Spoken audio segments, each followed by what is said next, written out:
Hello, everyone, and welcome to Super Switch Headz, the premier Nintendo podcast and all of the internet. My name is David Howe. My name is Matthew Stoner. I'm Patrick Nisley. And we have a very special guest tonight. Derek Kopswa. Hey! Derek Kopswa is in the house, ladies and gentlemen. Thanks for being here. Yeah, thanks for having me. I didn't know I was among a stoner. Yeah. I mean, I don't do drugs, but my last name is Stoner. Matt famously does not do drugs. This is episode 53 of Super Switch Headz. Thank you so much for tuning in. Our main topic that we're going to be talking about this week is all about the state of retro gaming in a modern era. So we're going to be going all over basically the ways that you can play retro games these days, what even is a retro game, and then, emulation, kind of the ethics behind that. Is it game archival to download emulators? We'll get into it. But that's what we're going to be talking about today. We've also got some news we're going to be talking about. A lot of E3 news this week. We'll have our Sonic review for you. And a lot of games have been leaking as well that we will be talking about down the line. How are you guys doing this week? I'm doing pretty good. Yeah? I'm having a pretty good time. Yeah, we saw Sonic. We were recording on a Monday. So we saw it on a Sunday night. It was last night. Yeah. Did y'all see it as a group? Yeah. It was like 12 of us, I think, in the 12. theater. Mm-hmm. And then we also had like a get together earlier at Oddwood Ales beforehand, which shout out to Oddwood Ales. They were so good to us. So cool to be there because Brett, the owner, one of the owners, so they have a Dreamcast set up. They have NBA Jam. They have a Switch. They have an N64. They have a whole like game room in the back. They have a whole setup, and he let us use the projector, which was not set up, but he let us use it and let us like it. Which is perfect because we were playing Killer Queen Black. So it was like nice to have it on like a really big screen. Yeah. And it's an easy enough game to follow where a lot of the patrons of the bar were like very curious. Yeah, they were watching on. They were getting into it. And it was right in the middle of the bar. Yeah. Like directly middle. Yeah, you can't not look at it actually now that I think about it. But. It's like the retro gaming version of the beginning of 2001 A Space Odyssey. Essentially, yeah. Y'all are the monkeys, the Dreamcast is the bone.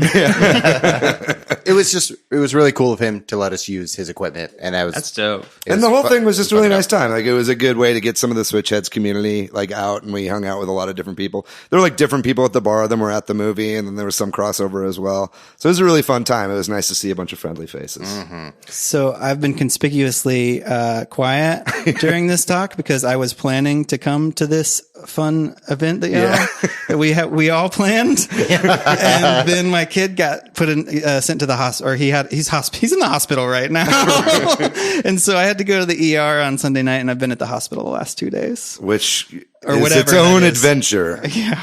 Just not a fun one. just not fun times playing games and watching movies. Your kid is okay. Yes, he's doing like a million times better, and he's probably going to get out tomorrow. Yeah. But that explains the sticker. I was wondering what the sticker was for. I still have a hospital, the children's hospital sticker on my shirt. I haven't showered either in a while, y'all. So, how good of a time did y'all have without me? It was a blast. It was a blast. It was a 3D blast. Yeah, it was a Sonic 3D blast. Now back to your question. What did you all think of the Sonic movie? Yeah, let's start with you, Derek. What did you think? I went in with the expectations of it being as good as Detective Pikachu, because I feel honestly that's like the best video game movie now. I agree still. Because that's like emotional. The soundtrack I listened to outside of watching the movie, the humor was pretty good in it. The Sonic movie, I felt like most of the jokes were like a draft away from being like really funny. I felt like they spent more on making Sonic look right versus like fine tuning like problems with like the jokes. They didn't go back and tweak the script for 3 months. It was just the VFX. Yeah, which Sonic himself was cool. Yeah. I didn't mind Jim Carrey. I felt like they also like could have gone crazier with him, and he seemed more reserved. Which is weird to say. Like if you saw that not knowing what Jim Carrey had done previously, which has made him Jim Carrey, you'd be like, that's the fucking craziest dude I've ever seen. Yeah. But yeah, it's like compared to other Jim Carrey. But he's older. Yeah, I just felt and like... he's a doctor, so... Oh, he's a doctor now? Robotnik. Oh, yeah, Bro, right. Come on. I'm just kidding. He's not a doctor. He's a painter now, okay? We're talking about Jim Carrey. He's a doctor of medicine. But Good fucking point. But I think most of that stuff's forgivable. I think it's a fine movie. Yeah. I liked it. I just didn't like it as much as Detective Pikachu. But I will say the worst offender of this movie is the soundtrack. It is so forgettable. Yeah. It is not exciting It's enough. Junkie XL too, who did it. Yeah, He's and done it's- like good soundtracks in the past. It's so like nothing matches the craziness that you're seeing, in my opinion. Yeah. And towards the end they play the Green Hills and Yeah. and I'm like, yeah, why didn't they do more of that? There And, was like, some of it at the beginning. They had like little like slow string like hints of the Sonic music. Yeah. But they should have just gotten T-Lopes to do the music. but like when I think about Sonic, I think of those Genesis soundtracks. They were all crazy. They were fun. Michael Jackson secretly did some of it. Yeah, so yeah. it was funky.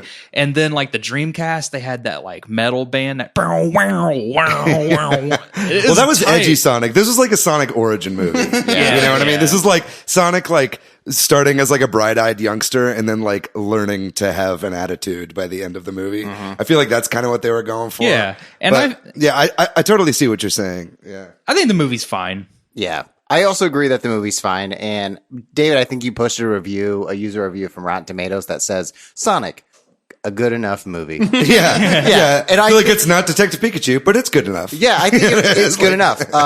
Did you guys see Power Rangers a couple years ago? Yeah. Nah, I never did. I liked it all right. Yeah, me too. I wish it had color in it. The whole thing was gray and blue. It was so gray. Yeah. But I had a good time in that movie. And Sonic, I also had a good time. It was a kid's movie. It's not going to blow anyone's. I wasn't don't know what expecting it's there will gonna be blow. blood or anything. Yeah. I was. I will say though, I agree with you guys. I think it was fine. I thought it was like pretty good. In fact, it was good. But still don't think we've had a great video game movie.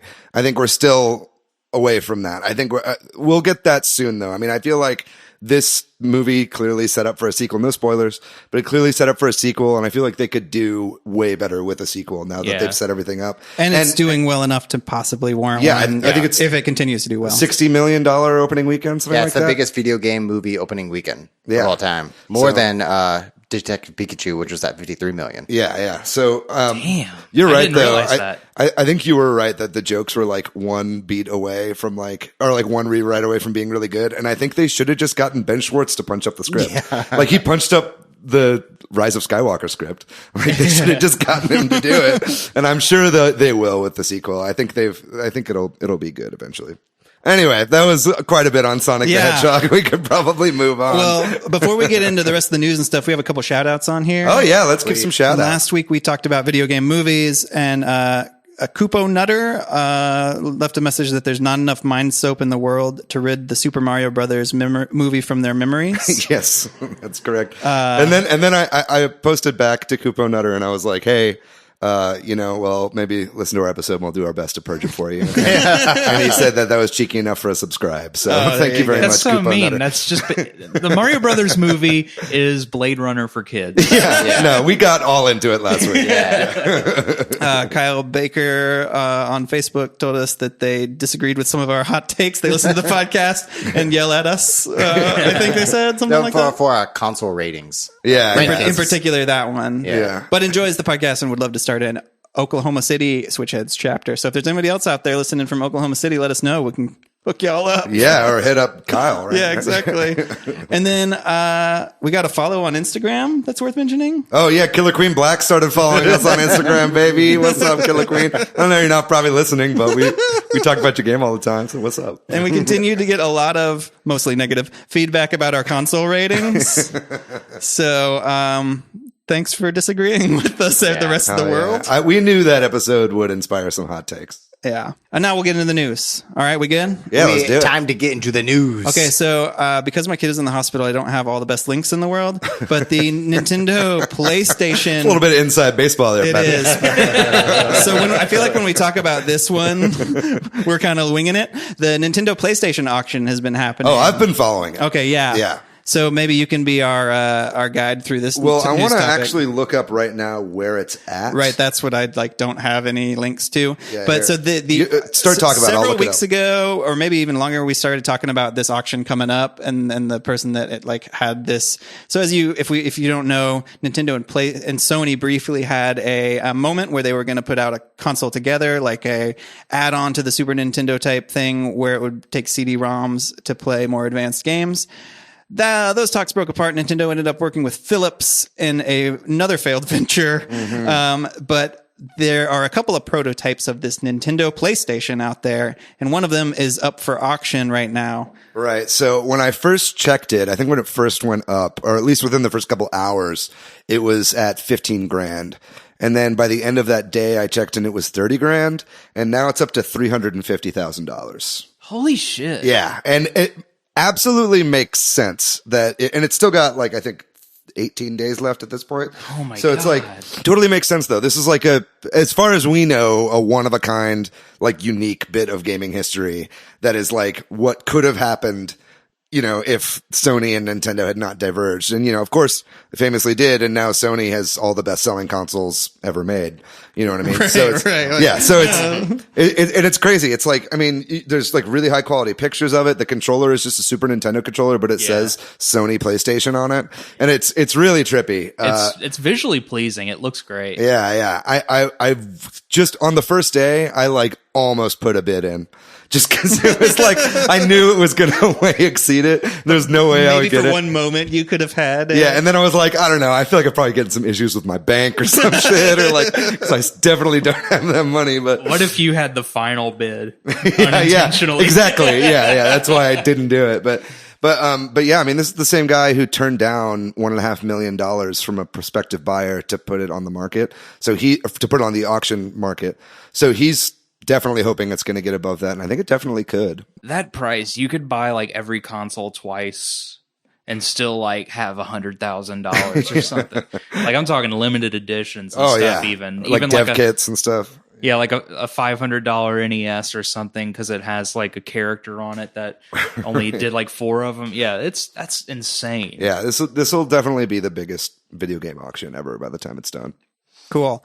Moving on then, E3 has been in the news this past week.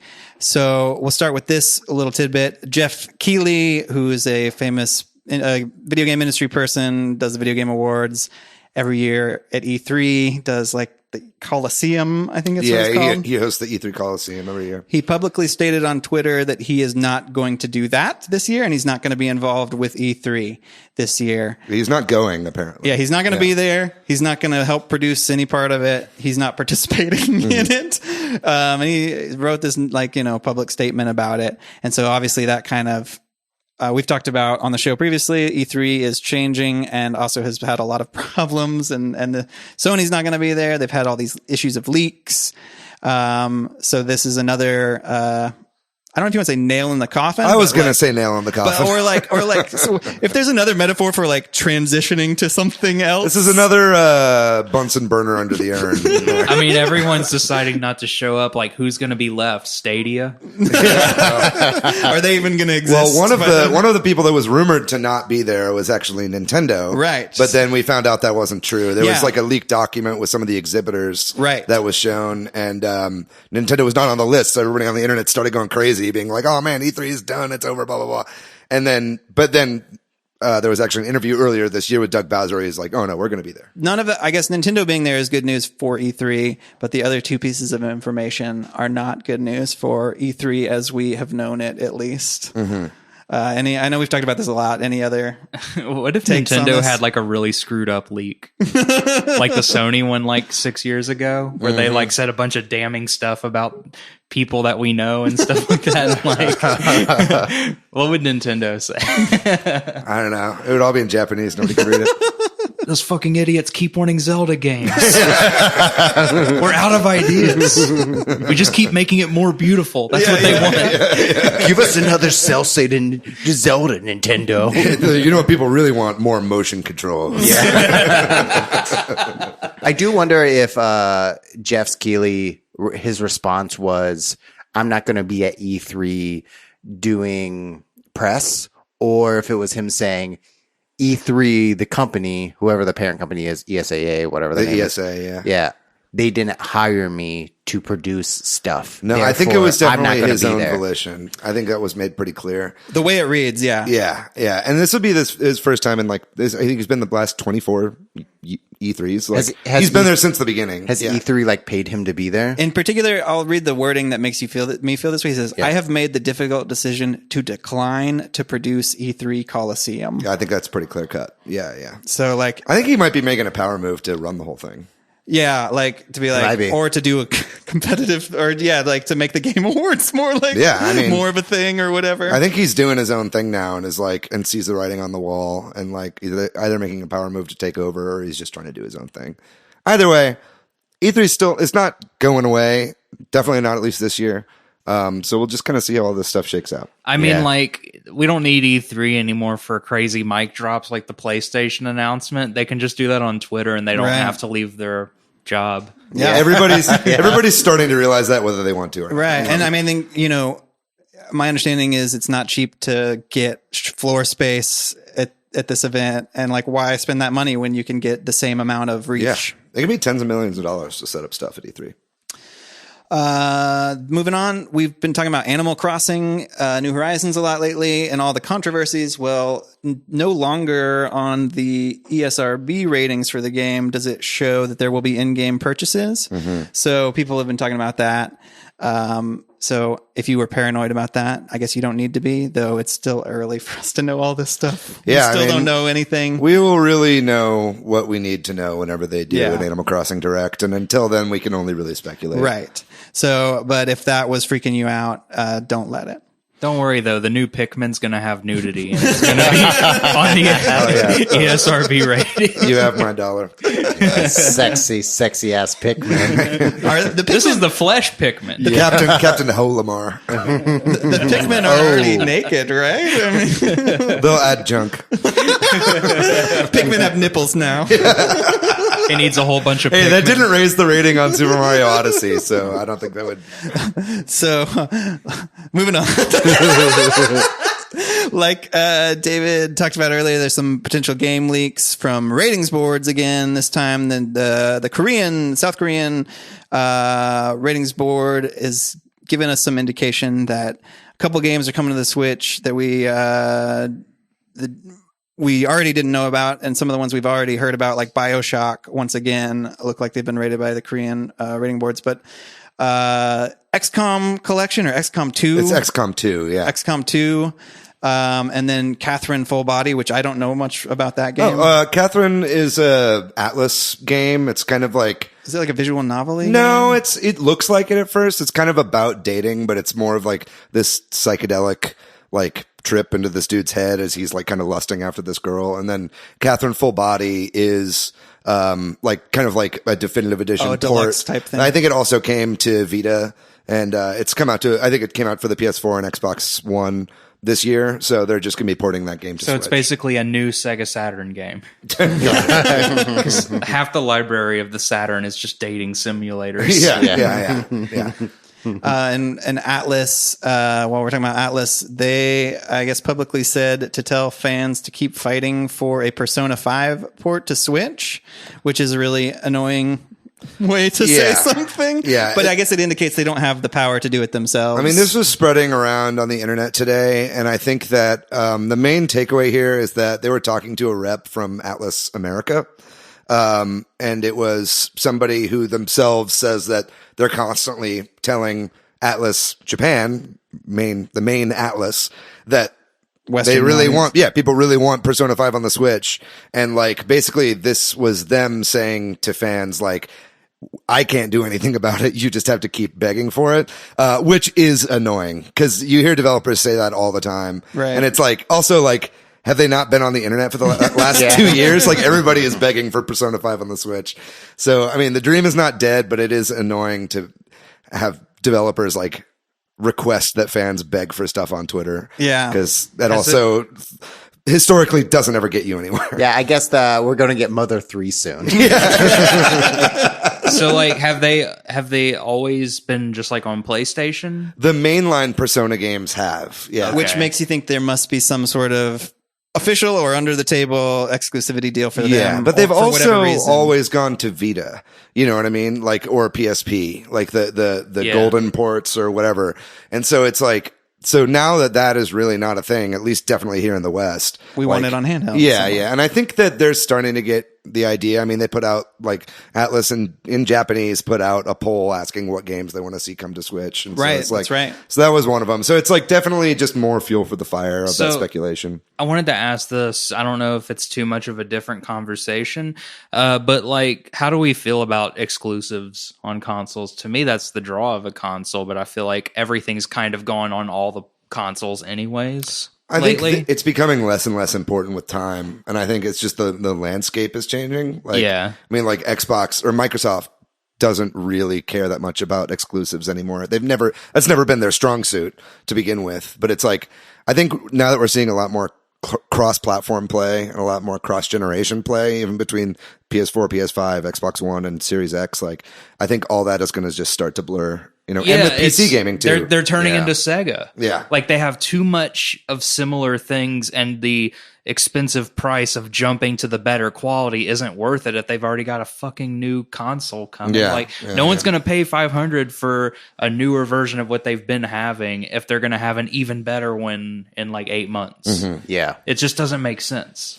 I don't see Nintendo getting away from exclusives anytime soon, though. Yeah, I don't know that I see any of them entirely doing it because I feel like we'll see. I feel like maybe Microsoft is heading towards more exclusives now with acquiring all these studios. If you count But Xbox and PC as the same thing. Right. But my opinion is, of course, I would love to see exclusives go away. Right? Right. Or like to have everything on everything and fewer things. And yeah, 'cause Right? Like fewer ways, like fewer things you have to buy and more cross-platform ability. But well, the that's real just choice is how consumer. you want to play the game because the Switch is mobile. Right. The PlayStation's kind of down the middle as far as quality goes. If you're more casual, and then the Xbox is the most powerful.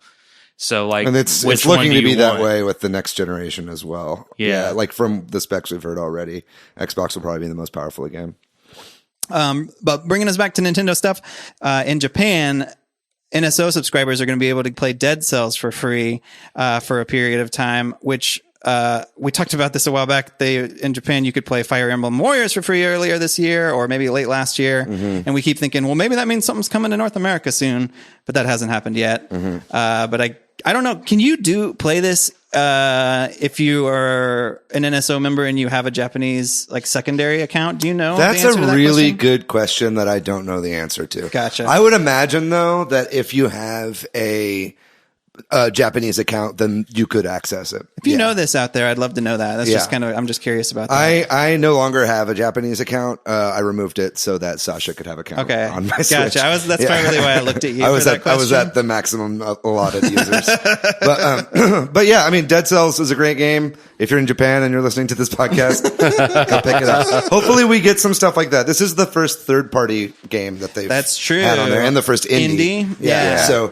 So it's interesting, but yeah, I hope we see more stuff like this in the West. Yeah, I feel this is like a market test. Yeah. Like do you remember Blue Pepsi? I remember Clear Pepsi. Yeah, Crystal Pepsi is what you mean. Yeah, this is like to see if people will use it, people download it to add additional value to Nintendo Switch Online to probably explain a price increase that could happen sometime in the future. Hot take. Yeah, we'll see. And then I don't know anything about this, so somebody else jump in, but StarCraft Ghost leaks in playable form online. If you're not familiar with StarCraft Ghost, it is essentially, it was a GameCube game. I think it was multi-platform because the game was actually discovered on an Xbox dev kit.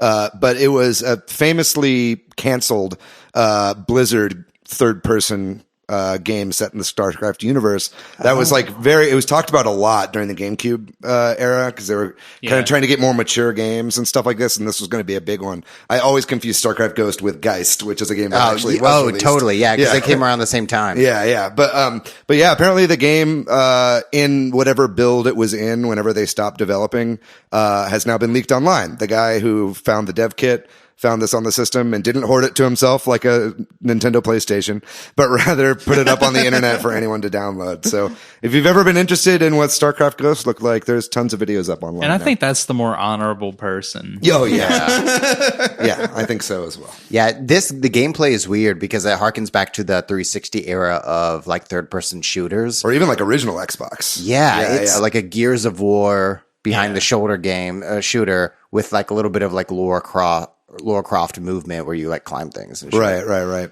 Yeah. I just remember being super hyped for that game when I was a kid, and I was like, whatever the fuck happened to it? And this is what the fuck happened to it. So, yeah, when I was check it out. younger, I was really into Brood War. My friend and I would like LAN at his house, and the issue though was like I didn't feel like the game looked like it was going to be fun, but it didn't look like it was going to be as good as StarCraft. I was like, oh, it's just like a spin-off game. It'll be It's whatever. Totally what it was. Yeah. And I think that they realized people are going to have that attitude if like a 12-year-old is like, it's just a spin-off. It doesn't totally matter. But apparently the game is like not that great.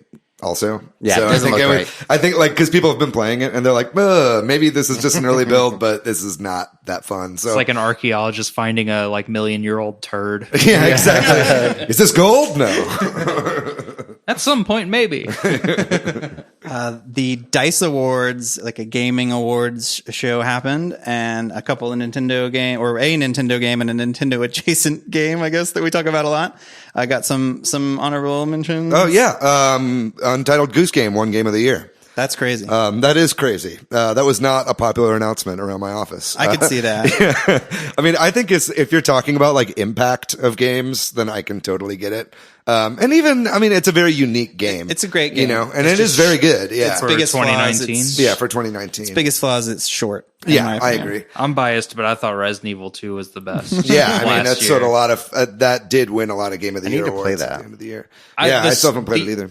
Sorry. The original second game was like my favorite game until I played the remake. So like the remake is just like so much better. Like Yeah. it's silly to like even act like the old one is better because the script's better, the acting's better, the story you makes open a more door, sense. it doesn't like. Yeah, that's a game. load. Where The like, flow of it. The flow of it is so great. I mean, the old one was good for its time, but like I am definitely one of those like kill your darlings kind of people. Like if something is better, I will throw away a very long opinion or like an opinion I've long-held held opinion. forever. Yeah. So what you're saying, if you happen to be Robert Segovia listening to this podcast, who really loves the NES, maybe you should like. Maybe you should put that fucker down. Yeah, because it's past its prime. Sorry, Robert. But the other Nintendo game that won an award was an outstanding achievement in animation, and that went to Luigi's Mansion 3, which was much deserved. Yeah, that had some of the best animation I'd ever seen in a video that game. visuals of that game are so great. Yeah, I'm so, still working on the congrats. first one. I just You got to kill that darling, dude.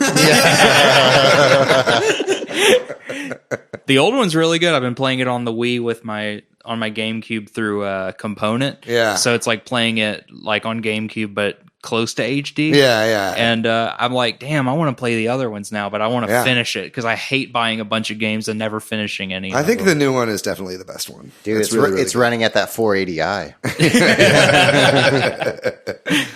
Yeah, that was the DICE Awards. All right. Is Andrew Dice Clay part of it? Andrew Dice Clay just wins all the awards. He's the presenter. All right. Well, that's it for the news. We're going to take a real quick break, and then we'll be back to talk about our main topic of retro gaming. And we are back, and we are going to be talking about, like David said, retro games in the modern era. So we got some pretty underwhelming updates to the Super Nintendo and NES online apps for the Nintendo Switch online subscribers, which has us thinking about retro gaming and all the ways that you can play it. So we're going to talk about all the different ways you can play a retro game nowadays. Maybe some of our thoughts about how we'd like to see those retro and older games be treated and be available. And also, I think you said this when you kind of introed it. Like, what is a retro game? Maybe we should start there. Well, that's a question I want to ask because, like, some people, I mean, that's like kind of a topic for debate. Is like, where do you draw the line? Like, what, like at this point now that you know the GameCube era. Well, yeah, I mean, the GameCube is like 20 years old at this point. You know, is that retro? Like, Right. That feels to me It where is. I think so. Like, I think anything where you can see a dramatic shift backwards, but it doesn't have to mean like the gameplay is worse, but you can tell that there was a technological leap. So like GameCube, that and PS2 and Xbox, that's like its own era, and you can tell those games apart from the other eras. But like the 64 and the PlayStation, that was 3D gaming getting figured out on the consoles. Yeah, and you can see how rough it is. So like, but the classics, or like at least like the good little hidden gems or whatever you want to look for in gaming, like they make you like look past that. So like retro doesn't have to mean worse, but definitely like old enough to know that it's not like newer gaming. I feel like you have to either put it at like a year cutoff, or if you want to do like generationally, maybe pre-HD would be something that you would refer to retro. But I think maybe for the intents and purposes of this conversation, we're talking more like GameCube and older. Yeah, or like N64 and younger. You know what I mean? Like, I think it's an interesting question because it's also like classic rock or something. Like when does classic rock change? Right. You know, or when does oldies change? Well, that's a nebulous, ever-changing genre right there. Or is it just 50s music? You know, I don't know. So it's funny. So yeah, that's a good question. Would you consider like a PS3 game I would retro? say for the sake of this conversation, maybe like stuff that would be like on the virtual console. You know what I mean? Like there weren't like GameCube games on the virtual console. But I mean, we can still obviously talk about I want to say one thing, that time is relative, man. Yeah, I agree, dude. For someone who doesn't do drugs, you sure do have a great concept of time. So I like you were kind of hinting at, Jared, like clearly classic games have value. Like, some are bad, some are good. It doesn't mean just because it's old. And so there's people that want to play them today, and there's a bunch of ways. So I'm going to quickly outline some, and if there's something I miss, share it with me, and then maybe we'll dig deeper into each section of that. Yeah, sounds good. So obviously the first one is the old ways to play them, the old systems. You know, you want to play an NES game, you play it on an original NES. And even then, like we were talking during the break, that, if you want to play on with those old systems, there are ways to like modify them to get HDMI output, play them on modern TVs. Yeah. You know what I mean? Because like if you get like the right kind of cord from another country that works with like a Genesis, every Genesis, at least the first two ones, came ready to do RGB, but that wasn't like a standard thing in America. Right. So even an American one, if you get that Japanese or preferably a European cord and plug that into like a thing that converts it, you get like the purest, like cleanest visuals. I mean, like speedrunners, like pretty much have to play on the original consoles too, so that they know there's no sort of advantage or whatever in speed running. So there's playing on the old original console. There's emulation, which you probably know what this is if you're listening, but brief explanation. Playing a game. Somebody do this better than me, maybe. You have to. You have to do it. Using a computer to create like to emulate the original console. That's correct. It's a software version of the actual hardware. That's correct. Yeah. And so that way you can play old games on a PC or, in other ways. And that's probably like the easiest, most accessible way to play retro games. Yeah. I only like it if it's a game that's like, I'm not paying $90 for a Game Gear game. Right. I'm not paying $60 for an NES game unless it's originally like thousands of dollars. Right. So like I'll do that, but if it's like Contra for $12, fuck yeah, I'll buy it. Yeah. Hell yeah. And we talked about this a little bit on the break. There's new versions of old consoles with like HDMI ports and things like that. There's companies that make that. We'll get into that. Yeah, there's some good ones of those for sure. There on Nintendo specifically, there was the Virtual Console, like on the Wii and the Wii U and the 3DS, which is ways you could buy old games for what was then a current system. R.I.P. And then there have been these series of minis or classics of old consoles, which is kind of related to the new versions of old systems, like the NES Mini or Classic or whatever they call it, the Genesis, the PlayStation, the Super Nintendo. And those are more like plug and play set top, almost like a Roku box or something like that, with the games, the only games that you're going to have built into them. And Atari had one and stuff too. Sorry, go ahead. That Sega one's like real boss. That's made by M2. I don't know if you guys follow they them. do the Sega Ages games, right? Yeah, they do most of the emulation for a lot of like arcade games, like from PS2 to modern. If you've played like an emulation or like a legacy collection of like Contra, or basically Konami games like Castlevania. They did this too. They're the ones that do the compilation. They give you different options to go pixel perfect, add scan lines. Like you can just like customize it in the way you want, and the lag is like usually very minimal, if anything. Yeah. I've only heard great things about that Genesis Classic. And them doing that Genesis thing, I'm like, thank God, because that At Games one was so fucking bad. I played that one. I think I got it at like a Walgreens or something a long time ago. And it just felt like someone beat up the speaker thing. The sound was so bad. The M2 did such a good job with the Genesis one. It's got like flaps and like buttons that do nothing, but they're like that authentic to it to like keep that stuff. You can in buy there. like a cosmetic Sega CD and like a 32X. It does just nothing. if you want to.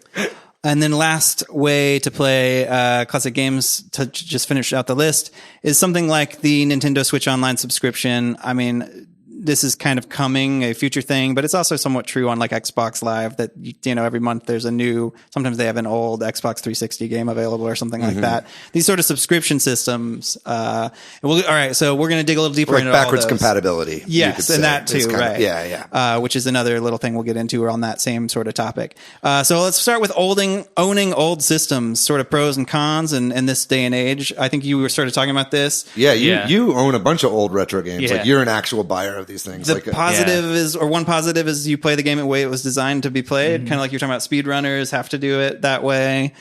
It depends on what system it is. I'll have a different setup for it. I got a projector, which I use for the Super NES and the GameCube, because I can do both of them with S Video.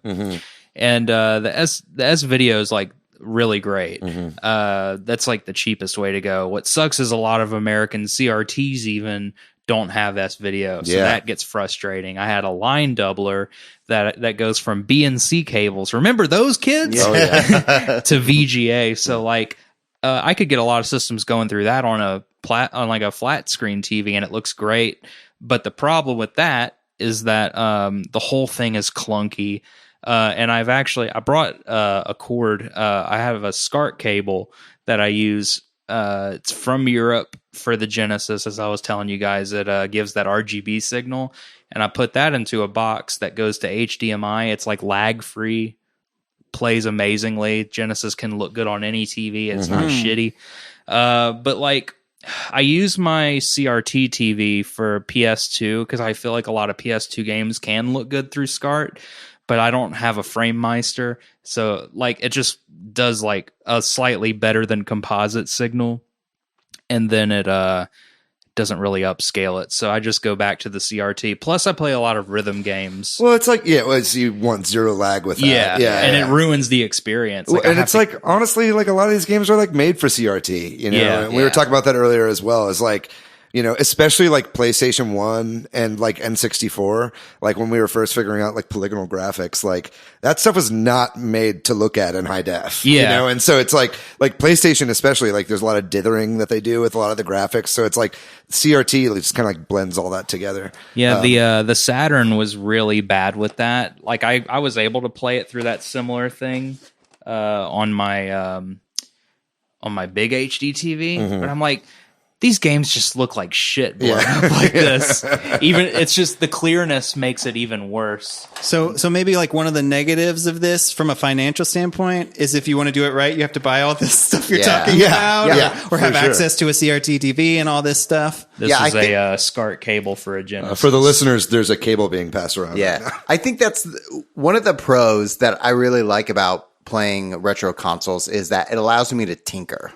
That I can figure out the right chord with the right combination of chords or dongle or scan line generator to specifically emulate the experience that I had as a child. If you're into hardware and chords and stuff. If you're into that. Yeah. But if you're not into that, it's a lot of stuff that you have sitting in a drawer somewhere. It's definitely like something that that's going to be there for a niche audience, right? And collectors. You know, it's like if you're collecting games, you want to be able to play them. You know what I mean?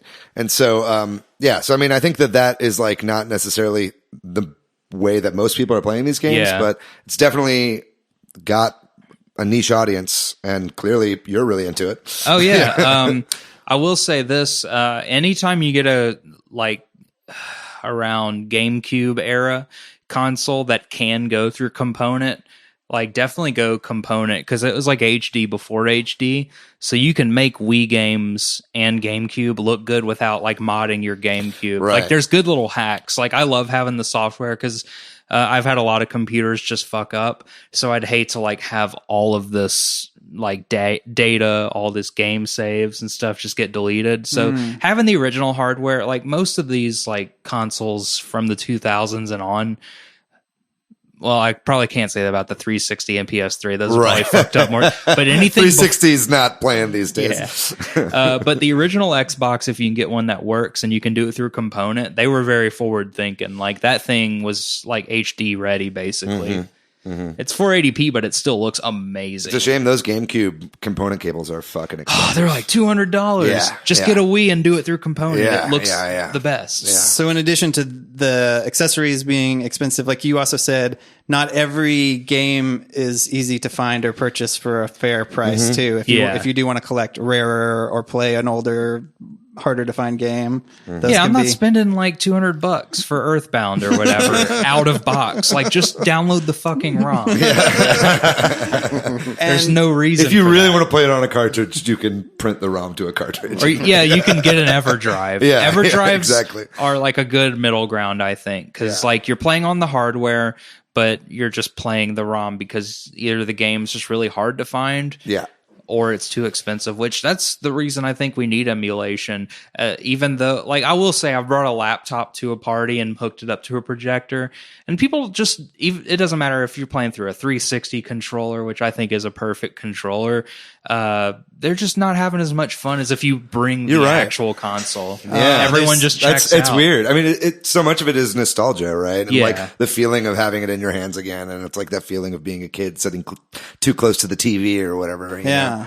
Maybe one of the arguments for emulation too, for somebody that doesn't have a lot of space or something, is that's a lot of equipment you're talking about. Yeah, for right? sure. Like I have if you wanna 3 TVs. and then however many consoles and cartridges and all that. So yeah, what a emulation. I think it's hard to talk about emulation without maybe talking about some of the ethics or morals of it.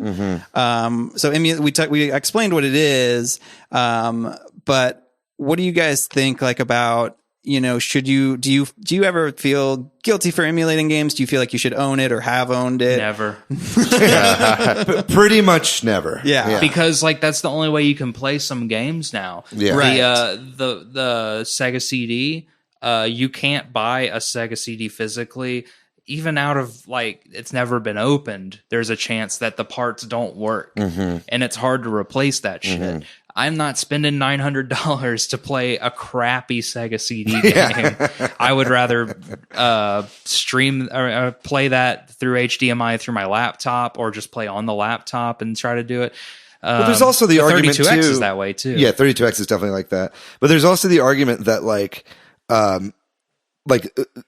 if you do buy the system and you buy the game, you're going to be buying it secondhand. It's not like they're getting they're the not gonna money make anyway. money that way, You know yeah. what I mean? So at that point, it's like the only reason that you would be doing that is to keep like used game stores afloat, which is a noble cause. In and of What do you itself. mean you want a new game com? Dude, I still have a game. Oh my God, you have one of those? Oh yeah, I sure Those do. things are so Is bad. that the Tiger game? It's the Tiger Oh, Game jeez. Com. Yeah, They it had has like a Resident Evil game on there. 2 cartridge slots. Oh my God. Amazing.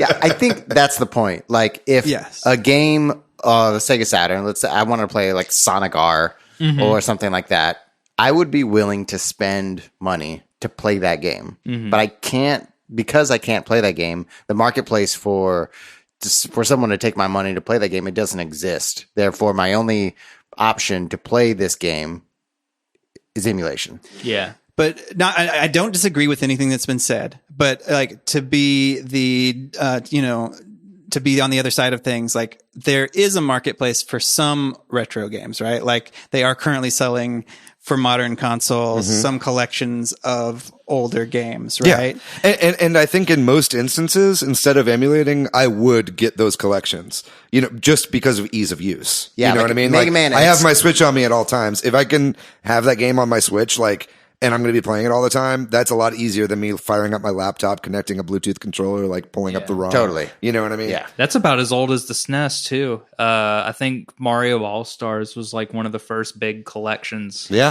That's true. That's true. And I mean, and then also, like, if you bought the game in the past, do you want to have to buy it again like that? Do you want to have to buy a game every generation just for the ease of use? I mean, we can talk about that maybe a little bit further down the line. That's too. the only instance in which ROMs are technically legal, is if you own the game already. Right. Yeah, because it's like technically a backup. Yeah. Patrick, I don't know if you're going to get to the ethics of it, though. Yes. But there are, by nature, it's unethical because there's an artist that created this piece of art. And the artist, that the time that they spent creating this game, they are not getting paid for their creation. You want to give them money, but because you are downloading it illegally, because you don't own the current cart or Just subscribe to their Patreon. Yeah. Well, no, but I would love This is to. the future. Also, I think- that shit's not readily available. So what if I want to play like we were saying earlier, like Mother 3?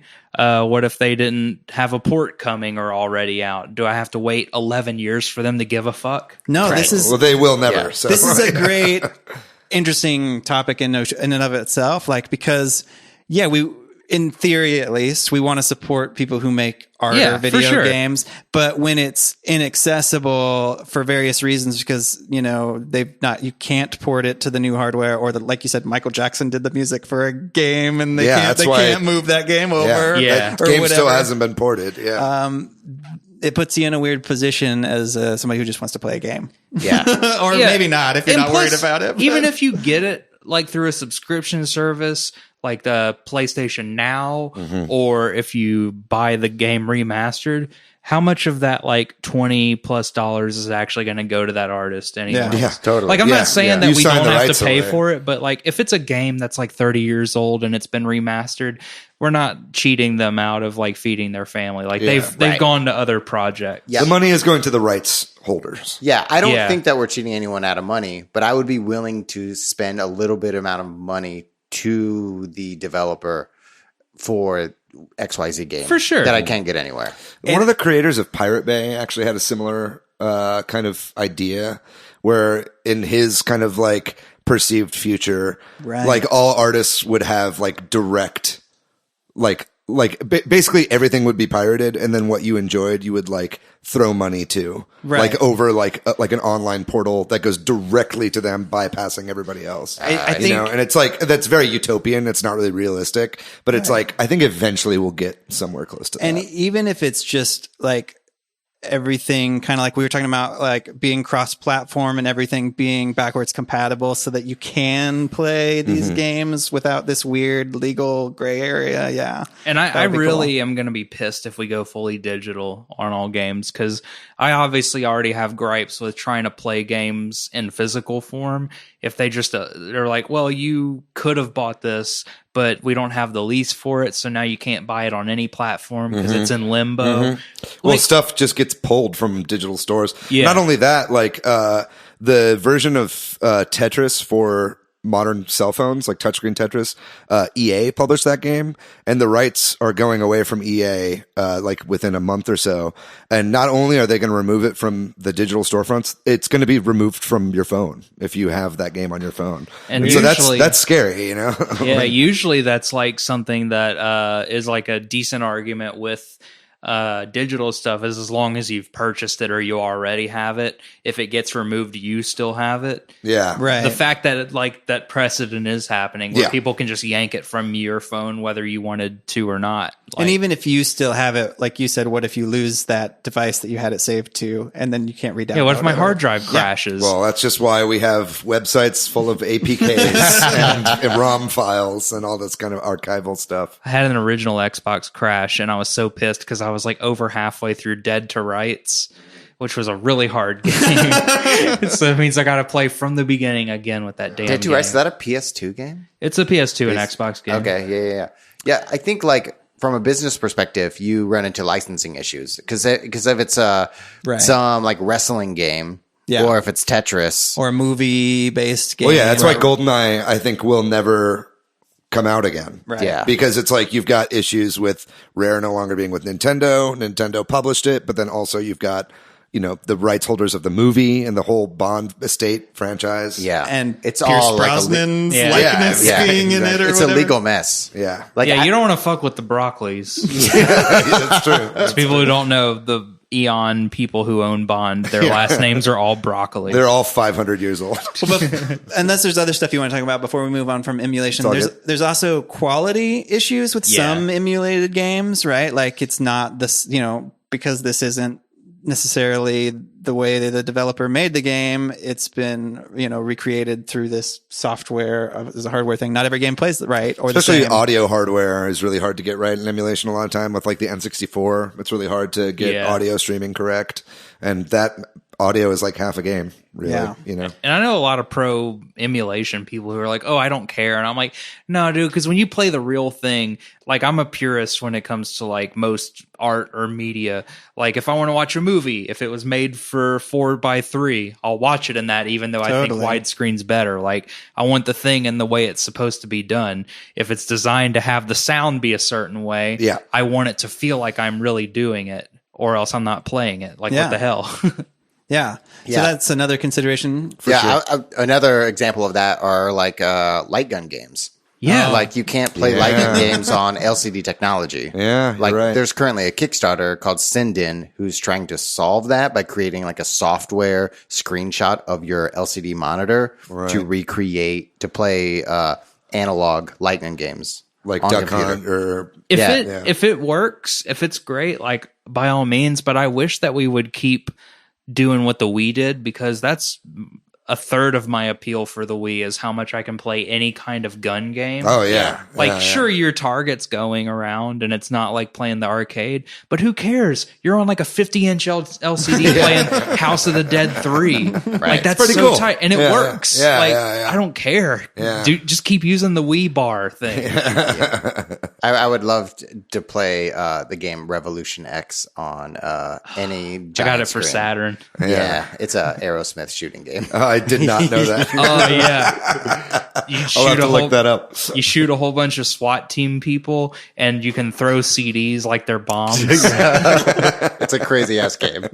Yeah, definitely look it up. It was on like a lot of systems back. It was on SNES, Genesis, Saturn, and obviously the better the machine, the better the game. Oh, I'm looked. sure. Playing it on Yeah, the Super NES is like not good. It's rough. It's like Doom. So very, Keep us moving. very Patrick. briefly, there are these sort of new old consoles, and that's sort of kind of both of these things we're talking about, right? In a way, old hardware, but with some modern flair on it. What- Like the Super NT and like stuff that Analog is making. I know they've got a Game Boy equivalent coming out real soon that's going to be playing Game Boy Color, Game Boy Advance games, and even I think Game Gear games. You can buy like adapters that will then fit Game Gear games into it as well. And that's all emulating.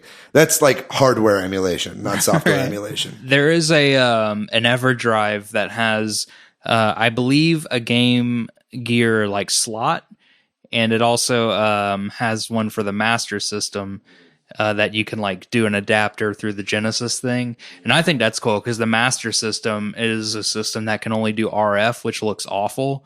So like getting to play that upscaled is great. Yeah. But the EverDrive does have a slight bit of lag because it's going through HDMI. The one I have, I forget who it's by. I don't think it's Retrobit, but it's got NES and Super NES. Right. Yeah. And One of those dual loading systems. Yeah. And it was $20 and it could output S video, which I was happy about. But the NES is also like at best composite unless you RGB mod it. So the NES still looks like shit. So if you're Robert Segovia, I'm sorry. Sorry, bud. Yeah, NES is great. I love the NES. Yeah. But it sucks. Move on now to other modern ways to play old games. The virtual console, that's sort of a Nintendo specific terminology, but the idea of being able to buy these retro games on a new system in that virtual console format. Right. And basically what you're doing there is paying for software emulation. Right. Yeah. So that's like, and you're getting it from Nintendo or whoever, and they've worked out deals with the rights holders and publishers of these original games to get money back to each one of them. That's why virtual console games took so long to come out. And, they would only come out with like, a few a week. And that was because like they have to do all these deals in the background. Yeah. You know? Like I liked that I could get on my Wii and play a TurboGrafx game. Yeah, it's awesome. Because like I had no access to that growing up. I didn't even know what a TurboGrafx was until I was like 15. Yeah. And that was already like 2 generations away, basically. Yeah. I played Bomberman from TurboGrafx hell yeah. 16 on my Wii a lot because you could play with five people, I think, which was Dude, kind I'm of all about that groundbreaking at the time. Aerzonk. Oh, hell yeah. Yeah. You guys don't know the Bonk franchise did a shoot 'em up? No, that's crazy. Well, on Only you. Only me, just me. Yeah. on this topic, do you think that's a good solution? Or do you think it's that sort of annoying frustration to have to buy games you've already bought on every new system? You know what I mean? Over and over again. I mean, it'd be Where does great if that they fall? carried over, you know, Yes. especially when you have, if you're buying them digitally and you have the like activation keys for them or whatever, whenever you buy the software, like if it's a digital library and it continues over to your next system, like that should come around. I mean, obviously I know why they don't, because people do Right. buy 20 copies of the original Super Mario Brothers on every system. Right. But it's like, they did do that briefly Yeah, for the Wii U. You had to pay some small fee. Yeah, it was like a $1.50 or something to like transfer feels to your me stuff like over that's per game. Sorry to talk over you. It's okay. That feels to me like that's a pretty good middle ground solution, right? You buy it once and you pay a very small fee to move it to It's another better system. than having to buy it all over again, Yeah. but it's still not ideal, obviously. Yeah. Did you have to pay $150 per game? Yeah. That's not bad. Yeah. I mean, if $150 it per gets game. me the full game, Oh, shit. if it gets me the full game back, like, Yeah. I'll pay like, I don't know, an 18th of the price. Yeah, no, and again, it's not the end of the world. I mean, ideally, in a digital environment, these would all carry over, but Nintendo doesn't do that anymore. Right. And we'll get into NSO here in a second, but it's like, would you guys like, I guess my question is, I think it would be really nice for us to have the ability to choose which games we want, which we Right. don't have with the current NSO. But would you guys want the virtual console to replace? Like, would you want to do away with Right. NSO in order to be able to buy individual games, even though it would cost way more money to have all the games that you have on NSO through buying individually on the virtual console? The brief answer for me is no. I think we can talk about this more too later, or talk about it now. To me, it's just why not both, right? Yeah. More options is better. Yeah. If you want to create a subscription based system for X number of games, that's Y amount of money. That's great. But why not also provide a way for people that don't want to pay the subscription to just buy things individually? Well, I mean, And I don't want to the replace business one- answer is that nobody would buy the games that are in the NSO package. You know what I mean? Those would be like lost sales. So I guess that's why they just did away with the whole thing. Although it is dumb. It does seem like Yeah. they would potentially make money both ways, but I'm not the person who crunches the numbers and knows Yeah. those things. You know, I would be okay with increase the price of NSO, give us more games. Yeah. I mean, I think that's the obvious answer.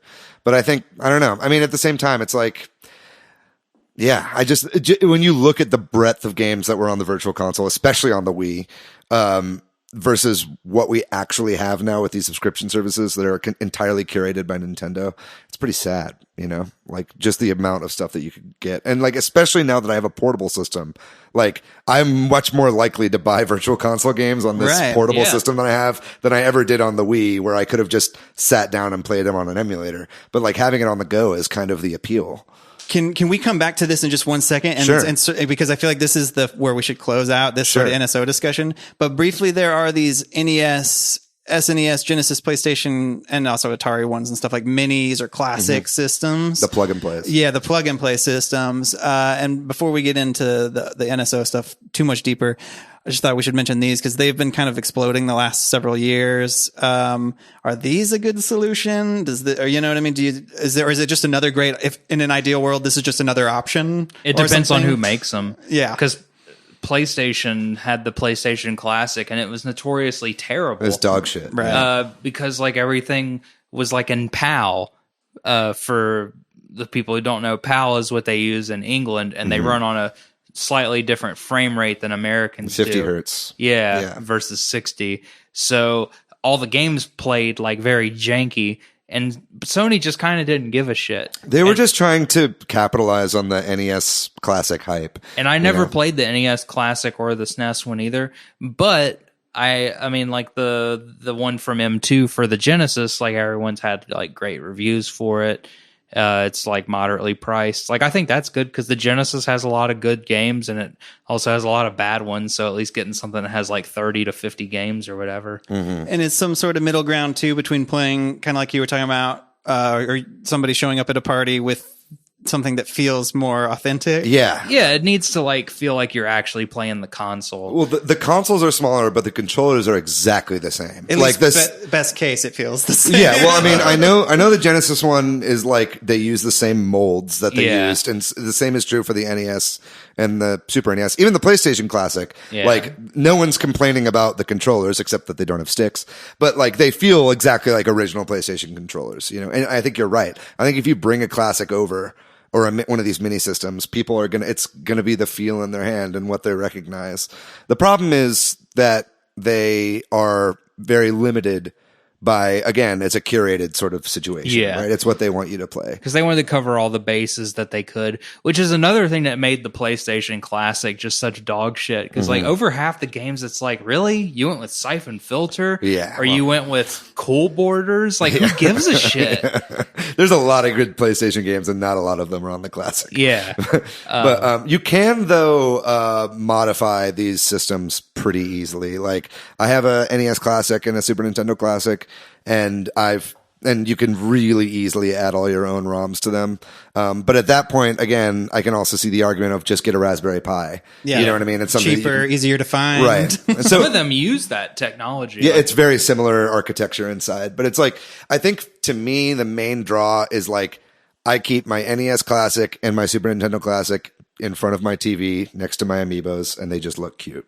You know what I mean? This is like a nice collector's item that is also functional, and it's like fun for parties, but it's like the majority of the time I'm either going to be playing this stuff on my Switch or on a computer or whatever. You know what I mean?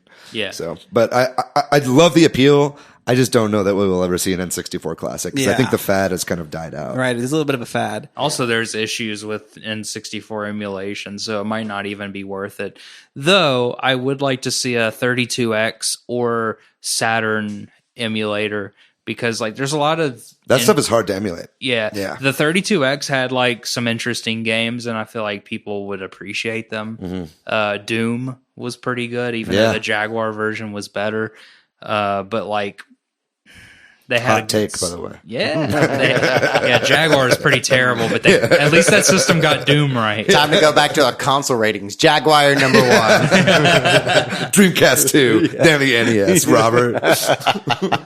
Well, so to bring us to back to what we were talking about in terms of NSO, the weakness of a lot of those classic mini things is that they have just a pre-selection of games. Right. Just like the current Nintendo offering of these subscription things where they have been doling out some editions at very slow pace and also at a sort of disappointing pace from a software selection. Yeah. So we can get back to maybe some of the discussions of what we would like in the modern era, or is this subscription service good? I guess, does anybody have any strong feelings about this in theory, or in practice? Is this sort of subscription system good for what, you know?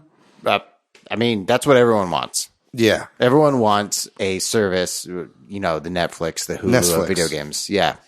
Yeah, we want a reasonable price for a subscription and a catalog of games that's better than the current offering of NSO. Yeah. I think in theory, it's great. You know what I mean? I think, especially when you break down like monetarily, like you pay $20 a year for a Nintendo Switch online subscription. If you're splitting a family plan, you're paying like $4.50 a year. It's very cheap. The cost of one virtual console game is, you know, between like $5 and $10 if you're going from like NES to N64. Who knows what GameCube would be if they eventually did add that into virtual console. Yeah. So it makes sense on paper. You're like, oh, I'm getting like 20 games for like a fraction of the price. But then, yeah, it's like, I want to play Final Fantasy VI on my Switch. Yeah. I want to play Donkey Kong Country on my Switch. Right. You know what I mean? Yeah. It's like, you know, all this stuff that like just isn't available. And it's like, I can't mod my Super Nintendo Entertainment System Nintendo Switch Online app on my Switch like I can my Super Nintendo Classic. You know what I mean? It's like, I just wish there was a way for me to just jam the games from my Classic onto my Switch, but that's just not possible at the moment. Yeah, so there's the slow drip release that sucks, and then there's also consoles that aren't represented. If we're calling classic games GameCube and beyond, or and further in the past, there's only Super Nintendo and Nintendo games available on this subscription service. Not even like Game Boy or any other handheld. I mean, I think we'll see one a year. Maybe. Consoles added. That's what they've done so far since Nintendo Switch Online has been a thing. But it's just a long time to wait. It's a long time to wait for like 20 games. I also really like having physical things. Yeah. Like at this point, like in the next 5 years, are YouTube videos of like a gamer just going to be like, and here's my shelf full of hard drives. Like that's, like that's not fun. Totally. I think I hadn't thought about it from the YouTuber perspective, I guess. But even from Hey guys, Austin here. Here's all my hard drives. even from like an Instagram influencer perspective, like there's a bunch of Instagrammers that will take pictures in front of their entire collection. And I just assume we follow a lot of them on the Switch Headz Instagram. Yeah, we do. It's It's just like a big Dell tower. Here's all my games. a compact Presario, the gateway. Dude, somebody collects compact Presarios. They were pretty cool looking for Yeah. their Oh, yeah. I respect them. Yeah. But I think, I think they really need to step it up. I don't think they will, which Yeah. is sad. And I don't think that they will bring the virtual console back. That having been said, the Switch has no shortage of classic games in its eShop. Right. It's just become fractured and fragmented. You know what I mean? Like, for instance, if you want Mega Man games, you can get every single Mega Man game from the Mega Man collections on the Switch and on PS4 and Xbox as well. And it's like, there's like the whole Arcade Archives collection that's on there. So it's the virtual console's still kind of there. It's just not for like the first party Nintendo games that people like really want. And that shows that these games do have value and that people do want them, because people are like, hey, we don't want these we don't want to pay, receive some fraction of your subscription fees. We want to sell it ourselves. I am not buying a Switch until I am able to get Shatterhand. All right. Well, I guess you'll never get a Switch. Circling back to emulation, something I thought about that was explored during the PlayStation era was we'd be remiss not to mention Bleem. Yeah. Oh, yeah. Which was like a emulator on a CD that you could play PlayStation games on your Dreamcast. Or that was Bleemcast. Oh, that Bleemcast. Because there's yeah. Bleem for PC, and then Bleemcast was for Dreamcast. And I think it only worked for like 3 games. Yeah, totally. Yeah. Yeah, it was like Gran Turismo. I think Metal Gear Solid. Yeah, maybe like Siphon Filter 3 Yeah. or something. Or like Tekken 3 if you're nasty. It might have been Tekken as well. Yeah. But yeah, that got shut down pretty quick. But it was like they were selling those in fucking Toys R Us. They had got ads for it in Game Pro. That Yeah. was I remember that those was my ads. magazine. Yeah, I was an EGM guy. But that's like I should have been one. a Hail Mary idea is a software solution for hardware. Yeah, and I think that there's rumors that the PS5 is going to be backwards compatible for all the way. all PlayStations, which I kind of don't think is going to happen because PS3 is really, really hard to run. Like they had some weird shit going on under the hood on the PS3. It's really hard to emulate. So I kind of don't think that's going to happen. But Xbox is doing that now. They do software emulations. You put in your old discs. It knows and you then have it. Yeah, and then it downloads like an Xbox One ready version of the game. So I think people are starting to realize like how important backwards compatibility and playing these old retro games are. And hopefully that starts to get built into most of these systems going forward. It's kind of funny too, because you're bringing up backwards compatibility. I think in the switch from NES to SNES, there was a lot of pushback from consumers that, we can't play our old games on the, as I understand in sort of the race between Sega and Nintendo, it was originally planned for Nintendo to have backwards compatibility for NES games. And, Sega had some sort of adapter you could get for the Genesis to play Mega Drive or whatever games. They were all was about the, stacking plastic. Sega. I got this. It's called the Power Base Converter. I could think we would live in a different universe if Nintendo hadn't rushed that. Yeah. Or skipped that, where like everybody just expects that you can always play your old games on the new because system. the Super NES sold like fucking hotcakes. Like, And then it they're didn't like, stop anyone from buying we should just make a new system and put our old games on it, like the Super Mario collection or whatever. It's like, get a 5th job, catch up with the rest of America. Well, I mean, definitely these new Sony and Microsoft consoles, like out of the gate are going to play Yeah. previous generation games. So And- it's like it's weird that we're circling back to Right. that now. And the sort of digital issue you talked about, as much as digital rights stuff is shaky and sucks, maybe there would be a way to prove that you own this, or at least there might be some push towards that. We can hope that like if you own this game, you can play it in future ways. Yeah. Yeah, I would love that. I've owned my second Xbox, and I really hope that thing lasts at least Right. another 8 years or so, because I have so many games now, and I don't want to get an Xbox One, like the newest one that's coming out, and like if the next one might be also backwards compatible with Right. every fucking Xbox. Right. So hopefully that will tide me over until these companies know what the hell they're doing with their systems. And it's honestly worth getting an original Xbox these days. Yeah. Like, cause man, those things emulate really, really well. If you, That is and true. they're super easy to mod. And that like, and the Wii, they were Yeah. apparently both very easy to mod. yeah, the Wii is like, you just put something on an SD card. Yeah, It's so that's easy. true. But yeah, I guess we should probably wrap Yeah. up. Is there any other final thoughts on retro games or retro gaming in the modern era? Any last words anybody wants to say? I think that the one thing I'll say is that emulation, especially when we're talking about digital rights, pulling games like from systems, emulation is more important than ever for a historical and archival reason. You know Yeah. what I mean? Like Yeah. piracy will, like, the reason that I'm never going to be completely anti-piracy is because like it is a way like there will always be some server somewhere that has like every game ever made on it. You know what I mean? Yeah. And it's like if it gets pulled and you're not supposed to be able to play it anymore and there's no alternative, like that is one way to preserve Yeah. these games. To You a know lot what of I these mean? companies, it's about the money, and to us, Right. it's about the quality. Right. And quality is so hard to come by. So, like, I think if you're able to achieve the thing, like the ability to experience the thing in the highest quality possible on your terms and the way that you emotionally want it, I would rather like maybe get arrested for a nostalgic experience. I It's would, slim pickings. I would love to be arrested with on my arrest sheet. It's like Matthew Stoner was playing Michael Jackson's Moonwalker via MAME. What are you in here for? Yeah. And I'd also say it's about convenience too, Yeah. like how you want to play, which you're kind of saying too. But like, if I want to play it on my current console, why can't I do that? Yeah. Yeah. If it's so powerful. Well, I think that just about does it for the topic. Yeah, we want to Good talk. We want to play these games. We want to, I guess, maybe spend our money, but there's nowhere to spend it. Yeah. Maybe. So we'll take a real quick break, and then we'll talk about the games we've been playing recently. We're back, and we are going to talk about the games we've been playing this week. Anybody have any exciting things they want to start with or share with us first? I'll go first. I played Kunai and Nice. finished Kunai. You did finish it? Yeah, I finished it. It gets hard at the end, right? It does. Yeah, that last battle. Yeah. And like the increase in difficulty, like Yeah. exponentially. It's just like increases. 100 bad guys, Yeah, like I all in know. a row. Yeah.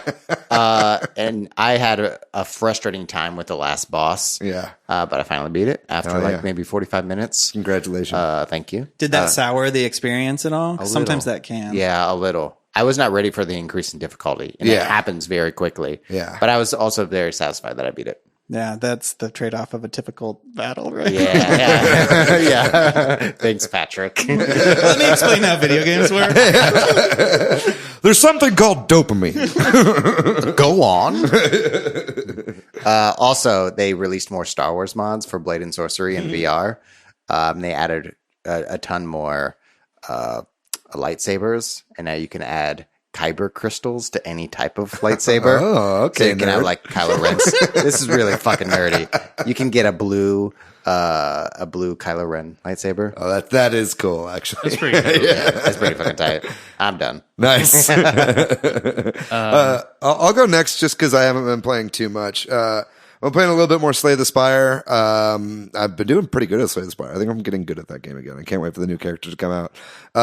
And then picked up, since we were doing this episode, I was playing some old Super Nintendo games, mainly Super Mario World. I was going to play more games, and then I just, like, beat every level in Super Mario World, like, one day. It's such a hard game. Yeah. I mean, I basically like got to Star Road and had a blue Yoshi and just like breezed through like the whole like hardest levels of the game, and it was super fun. So I had a good time with that. And then just been playing more Picross Lord of the Nazarick, the anime Picross game that I picked up. And been playing so much more Killer Queen. Like we played a lot of Killer Queen yesterday at Oddwood Ales for the Switch Headz meetup, and Sasha's way into it, so we play Killer Queen a lot together. Yeah, Sasha commented on the picture that says, "I went home and immediately started playing Killer Queen." She's like obsessed. Yeah. It's a great game. It's a really fun game to play as a couple too, because you're like doing a lot of teamwork, and then whenever like one of us does really well, like. You can tell we like each other because we're like genuinely happy for them. Very cute. It's a nice thing. Yeah. But that's basically, I've been just playing a lot of the same shit. What about you, Patrick? So I got together with my cousin Vincent and Austin Young, and we went to Vigilante to play some Smash on their Smash Casual night or whatever. Mm-hmm. And that was okay. Does that happen like Thursdays? Thursday nights at Vigilante is like a gaming bar in Austin, mostly board games, but they do have a projector, which was fun. We played with there like 4 or 5 other people, so we had some like 7, 8 person matches and did some like tournaments and some double stuff, and it was fun. How'd you do with your Piranha Plant? I didn't do very good, mostly because at first the bars switch was in, which does not have the DLC, and so So you had no Piranha Plant. There was no Piranha Plant, right? And then when we switched, they call themselves a gaming bar. But then somebody switched their Switch in for the other one, and we continued to play, and I did a little better, but it wasn't that great. And then we went back to my cousin's house and played some Killer Queen Black. Hell yeah. And introduced Austin to that because I'd already introduced my cousin to it, and we played a lot of that and did pretty well. It's actually. addicting. It is. Yeah, we just kept playing more and more. Yeah. And then, but real quick, briefly, the other thing that I've been playing that's new, I mean, obviously played the same games a lot, is Labo. My son saw one of the cardboard Labo things. He's like, I want to do that again. And we started playing the vehicle one, and then he wanted to play with some of the stuff from the variety kit, which I still haven't built everything from. And I haven't either. And he was like, let's build the rest of this. So we started to do that. So I expect to have some more to report on that. So we had a little bit of a Labo renaissance at my house this past Very week. nice. Yeah, that's what I've been doing. How about you, Derek? I don't have a Switch, so I'm going to go very retro with this. That's why we brought you here. My Dreamcast pick, I've been playing not Dynamite Cop, Zombie Revenge. Okay. I love. Which it looks like Dynamite Cop, but with zombies. I do love Dynamite Cop, the sequel to Die Hard Arcade. Yeah. Hot take here, I like the Power Stone games more than Super Smash Brothers. Oh, I don't like it more than Smash, but I do love Power Stone. Are you Power Stone 2 or 1?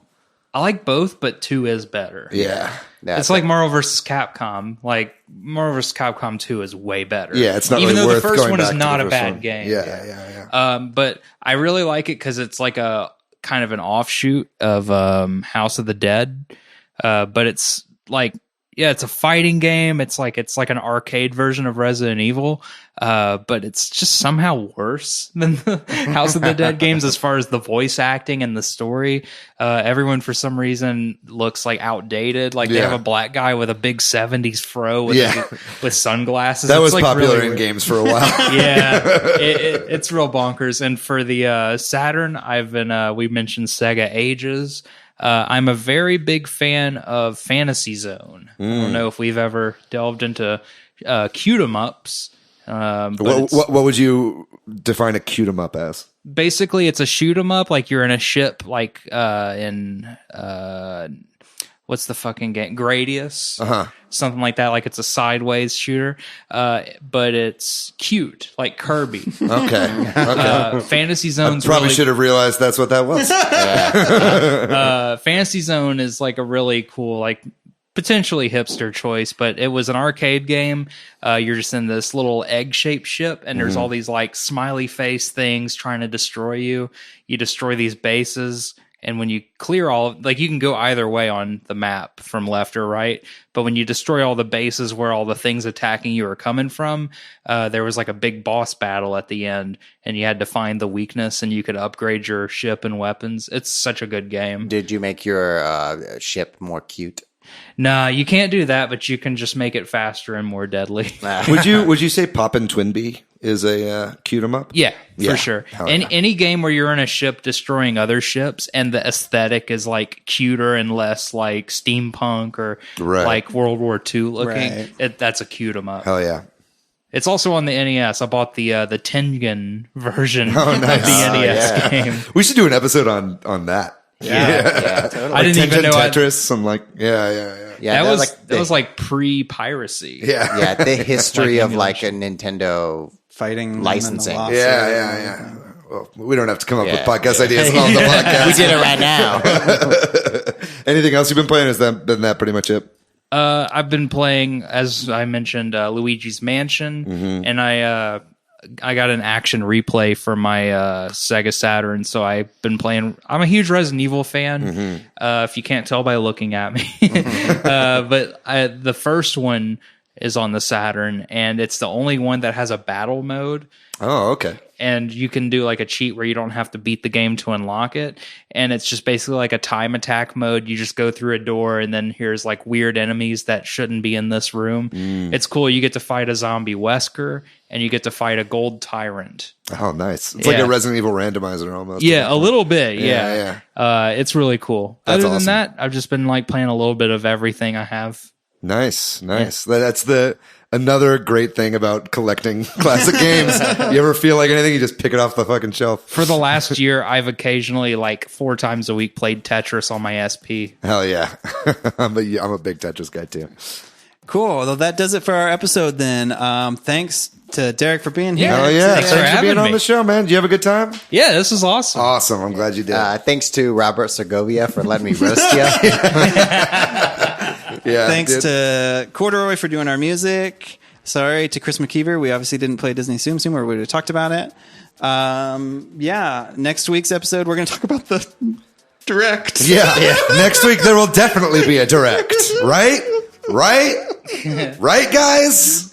And then if you want to find us online, me, Patrick, I am PDYX. You can find me on Twitter, Matthew, MATHYOU. I am at Monolith Fiji everywhere on the internet. What about you, Derek? I am Dr_Nasty with 2 E's on Instagram. Very good. You're also a comic around town, right? You're doing shows a lot?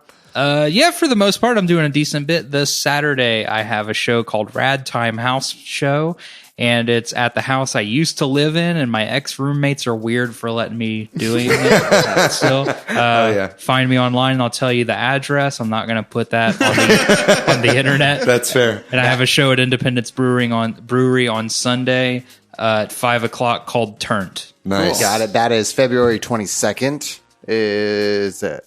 February 22nd, 2020, if you're listening in the future. And He's doing it every Saturday from now on. Also, you should definitely follow Derek on Instagram. He does a lot of like custom, game cases and stuff like that for like really obscure games, like Game Gear games and stuff like Yeah. that. I love following your Insta for stuff like that. Other than that, if you want to check us out on our social medias, we are at Super Switch Headz on Instagram and Facebook. We are at Switch Headz on Twitter.